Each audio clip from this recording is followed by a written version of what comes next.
Welcome to Kaumudy Global.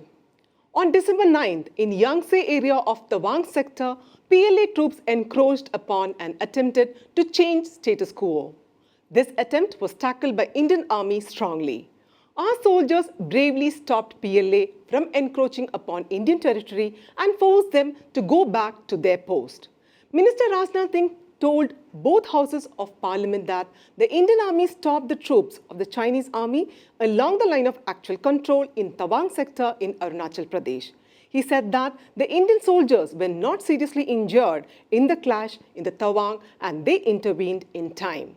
In this face-off, few soldiers on both sides suffered injuries. I'd like to stress that none of our soldiers died or suffered any serious injury. Due to the timely intervention of Indian military commanders, PLA soldiers have retreated to their own locations, he said. Singh also lauded the efforts of the Indian armed forces, calling their action during the clash commendable.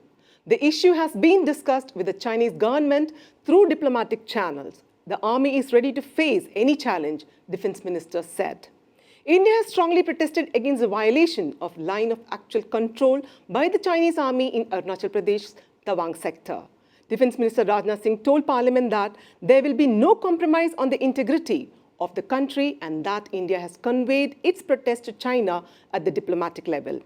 Rajnath Singh made the statement in Parliament after holding discussions with Prime Minister Narendra Modi, External Affairs Minister S. Jaishankar, army chiefs and diplomats on China's aggression. After chasing away 300 Chinese soldiers, the Air Force became fully equipped by deploying fighter jets, including Rafale. While Sukhoi 30 jets were deployed at Tezpur and Chabua in Assam, Rafale jets were deployed at Hashimara in West Bengal. The S-400 air defense system procured from Russia has been made operational in the Assam sector. The S-400 is more than adequate to meet any aerial challenge. The authorities have issued instructions to take strict action if drones or aircraft violate the airspace. Indian Sukhoi jets intercepted the Chinese drones before the encounter in Tawang. 6 soldiers injured in the encounter were admitted to the military hospital in Guwahati. It is reported that 22 Chinese soldiers were injured. At the same time, China alleged that Indian forces were the ones who violated the border.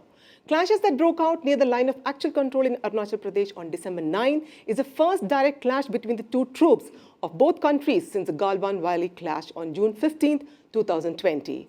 There were reports that many soldiers were injured in the attack. It is speculated that China was provoked by the joint military exercise Yuddh Abhyas conducted by India and the United States in Uttarakhand. The military exercise took place 100 kilometers close to the Chinese border. China was also angered by the joint operation of Indian and US troops in Russian-made Mi-17 V5 helicopters. China issued first statement after a clash between Indian and Chinese soldiers near the Yangtse River in Arunachal Pradesh, Tawang, on the India-China border. China says that the situation at the border was generally stable and demanded to have an open discussion to resolve the issues. An order has been issued to increase aerial surveillance along the border after the military encounter near Yangtse at Tawang in Arunachal Pradesh on the India-China border. China has deployed more helicopters in the area. Following that, India is increasing surveillance. India has put forward a proposal for commander-level talks in the wake of increasing tension with China. It has been assessed that the presence of Chinese forces in Arunachal sector and Depsang has increased. Meantime, the forces said the video circulating on the India-China encounter is not the present one. However, Defence Minister Rajnath Singh has confirmed that there was indeed a conflict. This is Anjana signing off. Do like and share this video. For further updates, subscribe to Kaumudy Global. You may also send in your news feedback to kaumudyglobal@gmail.com.